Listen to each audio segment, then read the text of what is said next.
AD Venomir, part of Venom Nation Wrestling, and this is my Monday Night Raw review for Monday, September the 5th, 2016. The show just went off the air, and once again, WWE, when they have something hot, they cannot follow up the next week. You did the same thing last week with The Miz. You're doing this week here with the Kevin Owens, Triple H, Seth Rollins, and I guess now Roman Reigns storyline. I can't count the numerous amount of times on when they have something hot, they do not capitalize on the idea the following week. Kevin Owens, he already looks weak to me as the Universal Champion. He already looks weak to me as the Universal Champion, and I'm telling you why. It's because of the fact that this storyline already is more about Seth Rollins, more about Triple H, more about Mick Foley, more about Stephanie McMahon. Yes, Kevin Owens is champion. I want him to do well. I want him to be a great Universal Champion. He may still be a great Universal Champion, but this is not the way to start off your championship reign at all. He, and you can hear myself, let me mute that. But he, you know, tonight, let me just start from the beginning from tonight. Tonight's show, Monday Night Raw, start off great. It started off great tonight. You know, you had Stephanie McMahon and Mick Foley open up the show, talking about, you know, good storyline to open up the segment. You know, basically Mick Foley, he walks up to Stephanie McMahon, and basically he was saying like, yo, you didn't return my text messages, you didn't return my voicemails, blah blah blah blah. And he was saying, oh, well, how do I not know that you and Triple H were involved? And Stephanie was like, oh, I wasn't involved. And, you know, they went back and forth between that. And some good story was being told when, you know, when Mick Foley said that, you know, after his Hell in a Cell match back in 1998 against The Undertaker, you know, he says that how he saw a young girl who was shy with a smile, he saw backstage after that match. And no matter how successful and devious she became, you know, he still thinks that she is still that shy little girl. And, you know, Stephanie sold it well. I mean, I don't know exactly. I know why they did this, but to me, it wasn't really. I liked it, but again, it's like, what did it do for tonight? They didn't really do anything for tonight right now. Maybe they could have saved that part for possibly for next week or the following week, but it was good. It was a good little part to open up Raw itself, and I dug it when they actually did that at the beginning. But also as well, what we did see here, the opening promo tonight, we see you know, Kevin Owens comes out to the ring. He's a bunch of power and confetti and balloons, and I thought the fans were gonna be distracted from those balloons all night, but I guess like somebody came around, like some workers at the arena there. And I believe they're in Kansas City tonight to pick up those balloons. Because I really thought that those fans were going to be distracted with those balloons all night long in the crowd. But good thing that they did get those balloons out of there. Because I think the crowd would have been so damn distracted by that in the crowd. Which would have been very unfortunate for the show. But nevertheless, though, Kevin Owens comes out. He cuts a promo saying, you know, that he basically trolls the fans about the "You Deserve It" chant. Saying that, yeah, I did deserve it. I did deserve it. And you basically hijacked, you know, my moment when I won the Universal Championship, saying by "you deserve it," which is kind of true. If I'm really looking at that from a point where the fans didn't really hijack it last week, but from the point of Kevin Owens, it's like, yeah, fans, they always like to hijack the show because they always want to feel like they're involved in the show. And you know, I like this part from the show itself because, or I like this part from Kevin Owens because it's like he's trying to attack, not really attack, but he's trying to get at the internet wrestling audience, which I'm all cool for with that, because he needs to be a smart champion with this promo. So that was a smart promo for tonight from Kevin Owens. Basically, after that, we see Seth Rollins comes out to the ring. Seth Rollins comes out, and he basically he gets in the face of Stephanie and McFoley and saying that, you know, how could you, Stephanie? How could you? How could you let this happen to me? I thought we were friends, or blah blah blah. And Stephanie, of course, is gonna deny that, hey, she didn't know anything about it, which, at this time is good to believe. And then basically, Stephanie McMahon at the point where Stephanie McMahon said, "Oh, I'm gonna suspend you, or you're suspended definitely," because Seth Rollins attacked. I'm sorry, not Roman Reigns. He attacked Kevin Owens because Kevin Owens kept getting back in his face, saying that, you're coming out here, you're still in my moment. You are, your time is over. Pretty much that he's the face of a new era now. And basically, Owens just kept interrupting Seth Rollins when he was trying to confront Stephanie and McFoley. Eventually, Seth Rollins attacked Kevin Owens, and pretty much Stephanie McMahon, she just pretty much said that, you, Seth Rollins, you are suspended indefinitely. Then, right before, and for a second, I thought they were really going to go with that, and to my surprise, Mick Foley comes in, and he says that, no, Rollins is not suspended. The fans pop for that, and they start cheering for Foley, which is good. Then Stephanie looked back, she was like, what the fuck were you doing? What the hell are you doing, Mick? Then Foley says, she's acting, you told to Stephanie, you're acting like if this is personal, but it's not.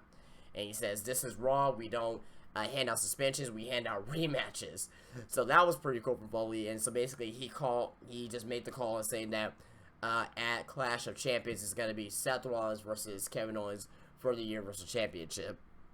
And that ends the first segment tonight on Raw, with Mick Foley making the match for Seth Rollins and Kevin Owens at Clash of Champions. And I thought this is a great way to set the foundation for tonight. It set the foundation for Clash of Champions. That's going to be Seth Rollins versus Kevin Owens. Great. Fantastic. And I was like, oh my goodness, where are they going to be going from here tonight? Well, that was the best part of the night. That is the main event. Main event, it was great as well, but we'll get into that in a moment of the actual main event. But we come back, and the very first mistake of the night, you have Bayley versus Charlotte in a non-title match. Why? Why is Bayley going to be against Charlotte in a non-title match? They're supposed to be going up against each other at Clash of the Champions. Why are they facing off against each other already? How come you couldn't do, Bayley versus somebody else? You could have done. I would have been cool with Bayley and Dana Brooke again in the ring. I would have been fine with that. I would have been totally fine with that again. But you already have Bayley and Charlotte touch each other. Not like that. You already have them touch each other before their actual match at Clash of Champions, which defeats the purpose of having this match. And the match itself was good, but I wasn't really into it because it's like, what the fuck? Because Bayley and Charlotte are already wrestling each other. And for some reason, it ended up being a regular match, but I could have sworn at the beginning of the match, I can't forget, JoJo. For some reason, I thought I heard her say submission match. This submission match. I don't know if anybody else heard that. I heard that. I don't know if anybody else didn't recognize that, but I heard submission match at the beginning of the match before, when she was announcing out Charlotte and Bayley. So I thought it was gonna be a submission match, but it wasn't. So thank God it wasn't a submission match. But nevertheless, so the match itself was good. Bayley, the story of the match is Bayley. She injures her leg, her ankle, and for a second there, I thought, I thought, Charlotte was going to pick up a cheap win off that. But no, the way the match is that, Bayley, she was going, her and Charlotte was going back and forth, good match between each other. Charlotte tries to go with a roll-up on Bayley. Bayley kicks out into Dana Brooke. Dana Brooke gets hit by a Charlotte forearm, and Bayley takes advantage with the Bayley to belly for the 1-2-3 pinfall in that non-title match win. And basically, Bayley wins, and that's it. Bayley just wins. And in my thoughts about this is that you're gonna have Bayley and Charlotte touch each other before their match at Clash of Champions, which, in my opinion, is is probably one of the most stupid things you can do in wrestling.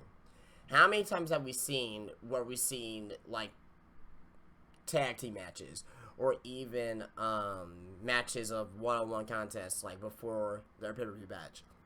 We've seen this thousands upon thousands of times, and they do it again tonight. I do not understand that logic by WWE. I would never understand that logic by WWE, why they do such a thing. It makes no fucking sense that they do that bullshit. And in my personal opinion, you just need to have, Bayley go up against another competitor, have Charlotte go up against another competitor, then have either or come out to the ring and actually confront each other. Don't actually touch each other, just have a stare down, then have the heel Carly exit the ring. That's all you gotta do. You don't have to have matches. You don't have to do matches with each other. It's so stupid when they do the matches like this. And in my personal opinion, it's one of the worst things you can ever do. But I digress. The match itself was good. Bayley looked good in the ring. Charlotte looked good in the ring. And,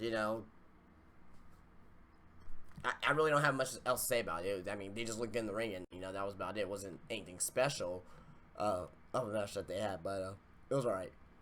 Then after that, we go to commercial break. We come back from commercial break, and we get another Cruiserweight division promo. So, we're going to get Jack Gallagher is going to be confirmed on the main roster, along with Gran Metalik and Kira Tozawa. That's also going to go with Cedric Alexander. That's also going to go with Noam Dar. That's also going to go with TJ Perkins. That is also going to go with Johnny Gargano and Tommaso Ciampa. Brian Kendrick. This division is going to be... You basically got everybody from the second round of the Cruiserweight Classic, with the exception of... There's two major stars that's not in there. Zack Sabre Jr., which I don't think he wants to come to WWE at this particular point in time, and Kota Ibushi. I think that WWE actually has Kota Ibushi signed, because of the fact that if they would have said that Kota Ibushi was already signed, that will go to be a foregone conclusion that he's going to win the Cruiserweight Classic. And he still may win the Cruiserweight Classic. I'm not saying that he's not going to win. But if WWE announced that Kota Ibushi is already signed to WWE, that means that Kota Ibushi will already, be a foregone conclusion in fans' eyes that he has won the Cruiserweight Classic. And they do not want any predictability in the Cruiserweight Classic. It's still a little bit unpredictable to me because I have not been watching any of the spoilers. I thought that Akira Tozawa was going to beat Gran Metalik last week. I thought Akira Tozawa was going to lose in the semifinals, but no, he lost in the quarterfinals. So, and that's my only real shocker from the Cruiserweight Classic so far, in my personal opinion, that Akira Tozawa lost in the quarterfinals. But the fact that, Akira Tozawa, Jack Gallagher, who's going to be so over with the fans, I can already see him and Sheamus having some type of interaction with each other because they're both pale white. You got Gargano and Ciampa. You have, like I said, Gran Metalik. You got TJ Perkins. I mean, you got Brian Kendrick. I mean, this division is going to be fucking fantastic. It's going to be an excellent division. Cedric Alexander. It's going to be a fucking excellent division. You're going to see the Cruiserweight Classic be put on Monday Night Raw, which is possibly going to be one of the best things on fucking TV. Since WWE is going to be going with this route, that means that WWE Raw has the best roster in wrestling, in my personal opinion, in wrestling, because you got all those great talents, like for the Cruiserweight Classic. You got, even though he's injured, Finn Balor, Seth Rollins. You got Chris Jericho, Kevin Owens, Sami Zayn, The New Day, Enzo and Cass. Even the Shining Stars, I think highly of the Shining Stars, even though they're, not the best tag team in that division, or they're not Tria's best tag team, but they have a lot of talent. WWE, Raw, probably be hands down have the best talent in wrestling, top to bottom, in my personal opinion. But that's an argument for another day. But let's get into the actual next segment of the show itself. You got Bo Dallas versus Kyle Roberts. I guess they're repackaging Bo Dallas. Bo Dallas wins. I thought he was going to get punished. I really thought he was going to get punished after having that little incident last week, couple weeks ago, and I thought he was going to start getting punished, but no. WWE's like, yeah, it shows that Bo Dallas actually has some nuts, so they're going to actually push Bo Dallas. And I don't think it's going to be one of those strong pushes. They're going to push him a little bit. Maybe to like a mid-card type of thing. But I don't see Bo Dallas getting past anything by mid-card. You can tell when they're going to start pushing somebody like very heavily to straight to the moon. I can't see Bo Dallas being pushed straight to the moon to the Universal Championship. I can't see that. Not with that attire, not with that haircut.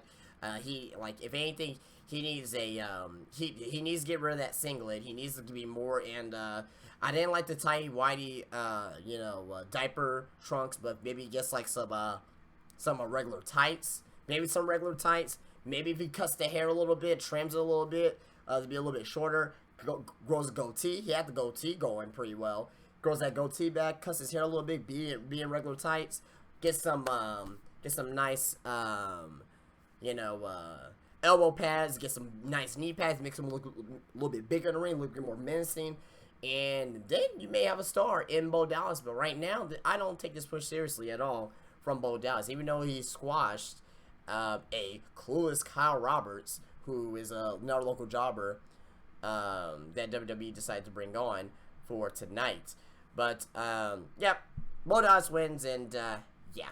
So after that, we're gonna next match we see Seth Rollins versus Chris Jericho, because that was actually earlier tonight backstage with Mick Foley. He made that match with Chris Jericho and Seth Rollins.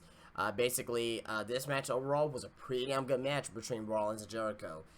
Great back and forth action. We saw I guess Seth Rollins is going to be using the sling blade until Finn Balor comes back, because he used the sling blade like it was nothing tonight, like he invented the move. But yeah, Seth Rollins looked good tonight. Now, I don't think that WWE has clearly made him face yet. He is going to be full face. It's going to happen. He will be a full face. And when they do turns like this, I always look at the crowd to see if they get it. You know what I mean? Like we know that the smart fans are going to cheer for Seth Rollins, but I usually look at the little kids, the women, like the older women, not like the younger women, because, Seth Rollins, just like, Seth Rollins is hot, I like him. I look at the older women, I look at the little kids, I look at the kids that are wearing like the John Cena t-shirts or the Roman Reigns t-shirts. I look at kids like that to see if they are starting to cheer for Seth Rollins, if they know what's going on. And I did see a little bit of that tonight, a little bit. Not every single kid, from what I noticed, not every single older woman that I noticed was really behind Seth Rollins. So I don't think they get it yet that Seth Rollins is going to be a good guy. I don't think they understand that psychology as of yet. It's going to come. They are going to realize that, oh, Seth Rollins is a good guy now. We need to start cheering him. They don't get it yet. They don't get it yet, and they didn't really have that. They didn't really come off as that as yet. Not even the first segment. Even though they attacked Kevin Owens, he didn't get like a huge pop for attacking Kevin Owens, because Seth Rollins has been healed this entire time. So it's gonna take for him to team up with maybe like a Roman Reigns or Sami Zayn or another big face on Raw for it to be like, okay, he's a good guy now. He's teaming up with Roman Reigns again. He's teaming up with Sami Zayn. That will trigger in their minds like, oh, he's a good guy now. And they have not really done that yet, but I think they want to gradually make that to happen, which I'm totally cool with. They don't need to rush it. And I have a prediction on what's going to really turn Raw's full face. And that will be coming at Clash of Champions, where I could possibly discuss that in a little bit, going towards the end of the show here. But after that, we did see here the next best of 7 series match. Match 3, Sheamus and Cesaro. And one thing here real quick, that they're going to have another best of 7 series match beginning on Wednesday here. They're going to be in London. WWE Raw is going to London, having a show in London on Wednesday, where it's going to be Cesaro versus Sheamus, which I'm okay with because of the fact that Clash of Champions is in 3 weeks, and if you do their match next week, so match will be match 5, then the following week will be match 6, then that Sunday will be match 7. So they need to have like a little house show match in there to squeeze it in, and I'm totally fine with this because you need to have this feud in at Clash of Champions. And no shocker tonight, has everybody predicted Sheamus is going to go up 3-0. Cesaro, he is going to rally back, and they're going to have their final match at Clash of Champions. And I mean, I guess the obvious pick will be Cesaro. Depending on how this goes along, I might still pick Sheamus to win the series overall. It just depends how they actually build up that last match. And also on top of that as well, Cesaro looked like a goddamn human mummy tonight. If he keeps getting injured in certain areas, because he had that, the tape that's on his shoulder, he had the tape on his goddamn back tonight. If this continues, he's going to be a human mummy. He's going to look like one of those people that's going to be having those do not, those caution signs, do not enter signs all wrapped all around his body. But it's going to be black and white, so.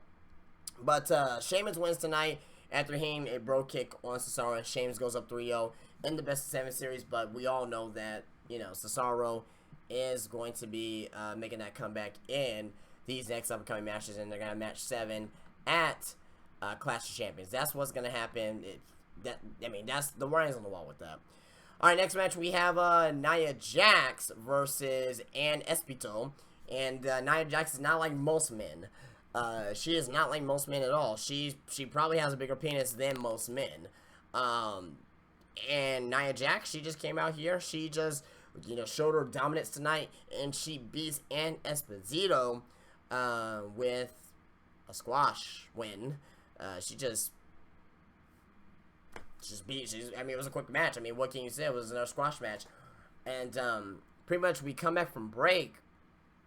And before we come back from break, basically, I think they had something here where they no,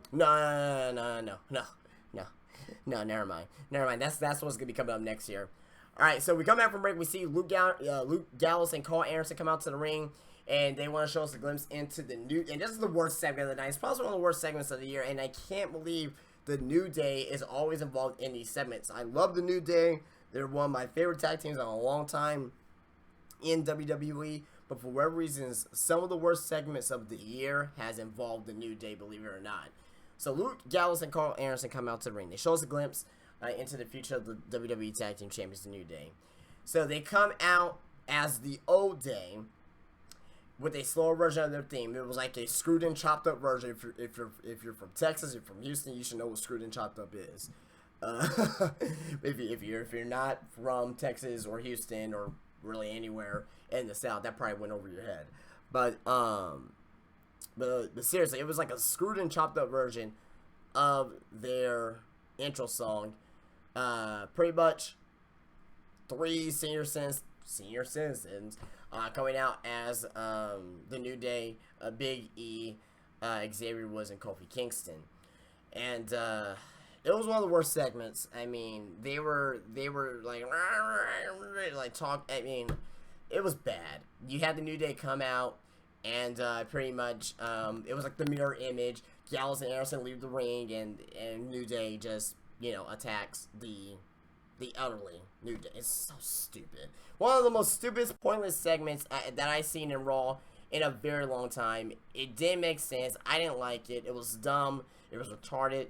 It didn't really do anything for me as far as the show overall. It didn't really do anything for me as far as like advancing the storyline. It didn't really do anything for me for wanting to see this match at Clash Champions. It didn't really do anything for me for entertainment purposes. It didn't really do anything for me to even be like, holy shit, this is so bad it's funny. It didn't do anything for me at all, this segment. And it's one of the worst segments of the goddamn year. And I cannot stress the fact that the New Day is always involved in these shit-tacular segments. I love the New Day, but they do not need to be in these shitty-ass, over-the-top, campy segments. Stop it. Just get rid of it.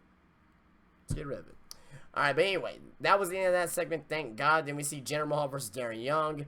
Darren Young wins. Tyson O'Neill came out to the ring to distract Darren Young. It doesn't fucking matter. This feud doesn't matter. And I'm sick and tired of this goddamn feud. Because, again, this feud didn't even have a fucking pre-show match. Did not even have a pre-show match at SummerSlam. What makes you think that I care about this match or this feud? They're going to have a match at Clash of Champions. Let's not forget, guys, we're back in brand split. You need to have, and this is going to be a 3-hour event, guys. A 3-hour event. So, you got to actually have this match on here because you got the Universal Championship match. You got the, you got the tag team title match. You got the women's title match. So that's 3 matches right there. You could have a Cruiserweight Championship match. So that's 4 matches. For a 3-hour show, guys? No. That 4 matches is not going to do for a 3-hour show. So what else are we going to be getting in there, guys? What do you think? Well, I'll tell you. We'll probably have in there, hey, if Rusev is back, maybe Rusev will be in there. So that'll be 5 matches. Because I know Rusev is, first of all, he's on his honeymoon. And second of all, he's still nursing injury. So maybe at the last second, they can fit something in there. So that's 5 matches. You're going to have Darren Young and Tyson O'Neill. You got to have that match. Even though I don't want that match, you got to have that match in there. So that will make it 6. Chris Jericho has to be in there. The Sheamus and Cesaro series will be in there. So that's 7 matches. Probably 8 matches on here, guys, on this Clash of Champions pay-per-view. So let's not forget, we're not gonna be having any type of SmackDown. It's gonna be kind of hard to adjust to that. Like, oh, is it AJ Styles and Dean Ambrose happening tonight? Nope, it's not happening tonight because that Backlash, which is this Sunday. And man, I just hope SmackDown does a way better job tomorrow than last week. But I digress. Let's get back into the point in hand that that Darren Young wins. That's all you need to know. Darren Young wins, and Tyson O'Neill brawl. That's all you need to know. After that, we have Braun Strowman versus Sin Cara. Braun Strowman wins by countout. So Braun Strowman and Nia Jax, they are done with their jobbers, their local jobbers, because Nia Jax, which I forgot to mention, she was backstage with Alicia Fox, and basically Alicia Fox's friend was in the match against Nia Jax. So Espinito, that was Alicia Fox's real friend. That's a real shoot on that. That's a legitimate shoot. That's Alicia Fox's real friend because they were taking pictures together on Twitter or whatnot. But the fact of the matter is that Nia Jax, she came out and she was like, "Ow, your friend's hurt. Well, I'm gonna hurt you," or she says some shit. Then Alicia Fox started snapping, and it was, man, horrible. It was just bad. I mean, I don't even want to talk about it because it was so bad. Alright, so back to the point hand of Braun Strowman and Sin Cara. Braun Strowman wins by countout. But, the way that Braun Strowman wins by countout, which was actually smart, I guess he threw Sin Cara to the barricade. The referee was already like at an 8 count. Braun Strowman gets back in the ring and he points at the brain. When's the last time have we seen this in wrestling when a heel points at the brain for winning? And that's smart. As long as if you win my count out, if you do that, I'm sold. Fuck it. I'm sold. I am sold on it. I am completely sold on it if you do this. I have no problems with Braun Strowman doing that at all. But he wins by count out, so he beats Sin Cara. After that, we see Sasha Banks come out, and possibly this is one of another good segment from tonight of Sasha Banks coming out to the ring, and she teased a retirement, but I knew that she wasn't gonna retire. I mean, if she was gonna retire, then there have been more news out on her possibly retiring. She wasn't gonna retire, not at all. She sold it well. She delivered it well. Her delivery was fucking amazing onto her thinking that she was going to retire. But I knew, because I've been watching wrestling for 25 years, just about 25 years, I knew that she wasn't going to retire. Wouldn't make any sense. She said that she has some bad news. So she came out, she cut her promo, she talked about women and mothers and, kids, her, Sasha Banks, her, selling soda cans for her to come to her WWE live events, her wrestling for the little girls, just her realizing and living her dream, and also her, being part of the women's revolution in WWE. It was a great promo from Sasha. Then all of a sudden, Dana Brooke comes out, and Dana Brooke says that the only champion that we need is Charlotte, and she made a promise to Charlotte that she's going to keep. And Dana plans on, using Sasha's broken body to get better and finish what Charlotte has started. Then Dana tries to attack Sasha. Then Sasha hits the bank statement on Dana Brooke. And Sasha says that, the bad news was for Charlotte because the boss is back and she's coming for the title at Clash of the Champions. She just worked the entire crowd there because, that was good. That was good for Sasha because she said she has some bad news tonight. She has some bad news, and that was the bad news that, Charlotte is going to lose her title at Clash of the Champions because the boss is back. Now, this will allow me to think here because that she's not officially involved in that match. It's Bayley versus Charlotte right now, so you think it's going to be a triple threat at Clash of Champions. They didn't actually officially announce that it's going to be a triple threat, but I'm pretty sure we're going to hear something later this week, if not next week, that's going to officially be a triple threat at Clash of Champions. Then our main event tonight was Sami Zayn versus Kevin Owens. Great match between these two, as always. Good stuff between these two, as always. Not really too much complaints about this match. Kevin Owens wins with a powerbomb. Again, they're still reusing of the story that Sami Zayn's ankle is not 100%, so they applied that in this match again. And pretty much Sami Zayn was going for the hooligan kick. He could get all the way across the ring. Then basically Kevin Owens hits a regular powerbomb on Sami Zayn because he can't do a powerbomb because Sami Zayn's leg is injured. So he just did a regular powerbomb to Sami Zayn for the 1-2-3 pinfall. After that, the match is over. Kevin Owens, he celebrates in the ring. And after that, I could have sworn he was not going to be there tonight after that main event story, after that match. But no! Oh, how gullible I am. How fucking gullible I am. Because I even tweeted out, where's Roman Reigns? I haven't heard or seen from Roman Reigns. And Roman Reigns comes out, stares down Kevin Owens. Kevin Owens leaves the ring. Then you have Mick Foley come out. Then you have Mick Foley say that next week is going to be you, Roman Reigns, versus Kevin Owens. If you beat Kevin Owens, it will become a triple threat match at Clash of Champions. Why? If you're going to put Roman Reigns in this match, which I really don't care, because I know he's not going to win the fucking match, so I really don't care. But if you're going to put him in the match, why are you going to put him against Kevin Owens? Knowing that Kevin Owens just won the title, and knowing that Kevin Owens is going to most likely lose, get pinned in the ring from Roman Reigns. Why would you do that? You are already failing his title reign by doing that. You are already failing his title reign by doing that. Why? Why? Why would you do that? Why would you have Roman Reigns pin Kevin Owens? And I know the match hasn't happened yet, but that's what's going to fucking happen, guys. He's going to pin Kevin Owens. He's going to pin Kevin Owens. The only way I see that Roman Reigns not being in that match is unless Chris Jericho comes out and they just have a random match at Clash of Champions of Roman Reigns versus Chris Jericho. That's the only way I can see something else, something else like that happening. But why are you going to have Roman Reigns just pin Kevin Owens when he just won the title? How come you could not do Chris Jericho versus Roman Reigns next week, and the winner of that match is added in to the triple threat match? Or how about this? Hey, if you do Chris Jericho versus Roman Reigns, hey, Roman, if you win, you'll become part of the triple threat match.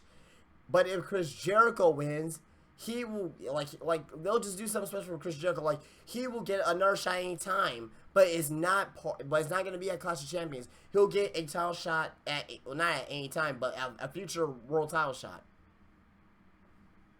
What's so hard about that? Why would you put Kevin Owens in that predicament? Why would you put your new Universal Champion in that predicament? You're going to make him look weak when you do shit like this. You make the champion look weak. Because we know what's going to fucking happen. We know what's going to happen. This is why that WWE Raw, when you do something very hot and do something very predictable the next week, you know, it's a real, it pisses me off. That's what it does. It really pisses me off that they keep going back to the well with these different types of storylines over and over and over and over and over again. It's not really a storyline, but just different types of, you know, well, I mean, I guess you could say storylines, but I mean, it's just different ways to add people into matches. Like how can we just do Jericho and, you know, Roman Reigns again, and just do it the way I just said it? Have Roman Reigns win, he's add to the title match. Have Chris Jericho wins, he's not going to be going up. It's not going to be a triple threat match at Clash Champions, but he will get a world title shot in the future. Guaranteed. How come they couldn't do that? How come they could not do that? Because we know what the hell's going to happen next week. Jericho's going to come out. He's going to accidentally hit he's going to accidentally hit Kevin Owens. Kevin Owens going to be like, oh, or Chris Jericho's going to be like, oh, man, I'm sorry, dude. Then Roman Reigns hits a Superman punch on Chris Jericho. Then Roman Reigns hits the spear on Kevin Owens. 1, 2, 3 pinfall in the Raw next week. That's your main event. And I'm going to come to you here next week, and I'm going to tell you, you see what I said? You see what I said? That's what's going to happen next week. But no, people just, you know, they're just blind to the fact that, well, maybe Kevin Owens is going to win. No, I want him to win. Don't get me wrong. I want Kevin Owens to win. I want him to succeed. He's one of my favorites in WWE. His fucking logo is on your screen right now, so I won't even put his fucking logo right, oh, well, shit, right over there. Wait, there you go. Right there. I forgot what side it was on. Right there. If, you know, it's just, I can't even explain it. I can't even explain because it's just, we already know what the hell's going to happen next week with this. We already know what the hell's going to happen next week. It's just going to be Roman Reigns spearing Kevin Owens. And this is going to be a 1, 2, 3 pinfall. I'm going to come in here next week and I'm going to tell you I told you so. So, I mean, Raw overall, started off high. It ended good. Even though Roman Reigns came out, the match, the main event was good. Roman Reigns coming out, that gave a little bit of excitement from the crowd at least. And like I said, I don't hate Roman Reigns because I have his logo, you know, on here as well. You know, I mean, I have his logo, should be right there, I believe. I believe it's in the top right-hand corner, or probably over here. It's in one of these sides here. I don't know my left from right from left. It's the mirror image, but I believe it's right here in the upper corner.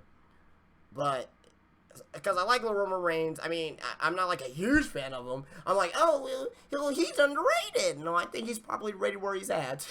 I think he's alright, but I don't think he's, like, God or anything in the ring, either. But it's going to be a struggle next week to watch Raw. I can already tell you now. It's already going to be a struggle to watch next week. And the number one thing from tonight, that's a blinding glare that's not there. Where was Triple H? Where was the game? How can you not have Triple H? Come on the show tonight, explain himself. Have him explain himself of this. But no, we're going to have to wait. We're going to have to wait to the Raw after Clash Champions. Because this is what's going to happen at Clash Champions, guys. Because Triple H, he's going to interfere again, and he's going to pedigree either Seth Rollins or, well, he's probably just going to pedigree Seth Rollins again. Pedigree Seth Rollins, and Roman Reigns, he's already going to be out of commission during that time. He's got pedigree Seth Rollins, and Kevin Owens is again going to beat, or still be Universal Champion going out the Clash Champions. You had a perfect scenario tonight to have Triple H come out, explain his actions, and, you know, and just go from there. because of the fact that they didn't even promote Triple H during the show tonight, you know, for the area in Kansas City, but it was always card subject to change, so I wasn't really too worried about that. But they should have, I don't know, they should have something with Triple H tonight, something. Maybe even have him backstage. If you're not even gonna have him explain the action tonight, just have him backstage with Stephanie McMahon, and it's all like, well, what happened last week? You don't return my text messages. You know, you're just down in Florida for the performance center. I haven't talked to you all week, and you know, you have Triple H be like, when I want to talk to you about it, I'll let you know. You can do something like that where Triple H is like, I don't want to talk to you about it. I did what was best for business. You could have had Triple H done that tonight. Boom. It gains intriguement. It gains intriguement that he did what's best for business. You have Stephanie looking like this. Like, what the fuck? Oh my god. What? That didn't answer my question. You got Mick Foley come in there and actually, you know, confront Triple H. You know what I mean? And just say, stab him, Mick. Before we rekindle our flame, rekindle our rivalry. Before I make you retire again. Something like that. Now, that wouldn't make too sense, right? Too much sense, right, WWE? You don't wanna like to actually have consistency in your storylines. You just want us to make us think wondrously out in the open. I don't understand it. I don't get it. I don't like that WWE does this BS every other week. You had the consistency there with this, and you failed the consistency. I hate it. I hate when they do this. I really hate when they do this, but I digress, guys. That is going to be it for me here tonight. Let me know what you guys think in the comment section down below in this video. Be sure to follow me on Twitter and like the Facebook page, where both links are down below. And be sure to subscribe to the Video Nation Wrestling on my channel, because I do daily content here on my channel, including reviews and daily wrestling news and rumors for every day here on my channel, especially during the weekends and during the week. If you guys miss, you know, news on wrestling or whatever for the day, I will keep you guys up to date in the news in the world of professional wrestling for pretty much for every day, with the exception of Mondays and Tuesdays, because I'm doing reviews on those days. So with the exceptions of Mondays and Tuesdays, Wednesdays through Sundays, expect some type of video from me. You know, about a 7 to 15 minute video between there of, you know, just talking about the news and rumors and wrestling and my thoughts on it. And you know, and also as well, you get daily content from me every day. So subscribe to the channel if you are new around here, so you won't miss out on any of my content here. And also as well, be sure to leave a like. And also as well, be sure to follow me on Twitter and like Facebook page. I know I repeat myself twice, but I end it with Twitter. I got end it with Twitter every single week. But guys, I will see you guys tomorrow for my SmackDown review. And yeah, you guys have a great day. Peace out.